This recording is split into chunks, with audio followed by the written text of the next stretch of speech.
Easy पैसा account खुलवाना जायज़ है या नाजायज़ है। इंदी एक सूरत यह है कि ईजी पैसा अकाउंट खुलवावन वास्ते अगर वो शर्त लावेन कि इतना पैसे इंदे विच रखे सो तो वल ये अकाउंट खुलवाना भी नाजायज़ है। क्योंकि तुसां जेड़ा उनको देंदे पियो उहदे पिछों एक बैंक होंदी है। तुसां जेड़े पैसे उनको देंदे पियो ये उनको देंदे पियो कर्ज।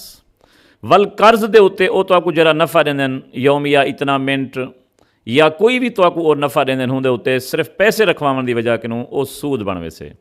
क्योंकि फुकहाए कराम दा उसूल है कि हर कर्ज जेड़ा नफ़ा गिन ते आवे वो सूद है, वो हराम है।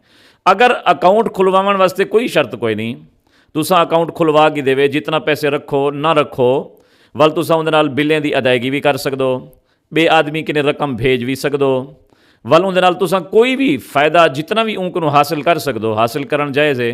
अगर वो बतौर तबर्रो और एहसान दे तुहाकू यौमिया तौर ते कुछ मिनट दे देंदन या कोई भी सहूलत दे देंदन वल उन्हां दा इस्तेमाल करन भी जायज़ है, ये अकाउंट खुलवावन भी जायज़ है। अगर तुसां किने कोई बंदा आंदे कि मैं यार फलाने अपने दोस्त किने पैसे भिजवाने 10,000 रुपया, तुसां उनको आख दियो बाबा मैं उत्ते 20 रुपए 30 रुपए या 50 रुपया या 100 रुपया उत्ते घिनसा तो ये तुहाडी दुकान दे अखराजात बिजली दा बिल किराया वगैरह उहदी मद च तो ये भी बिल्कुल इस्तेमाल करन जायज़ है।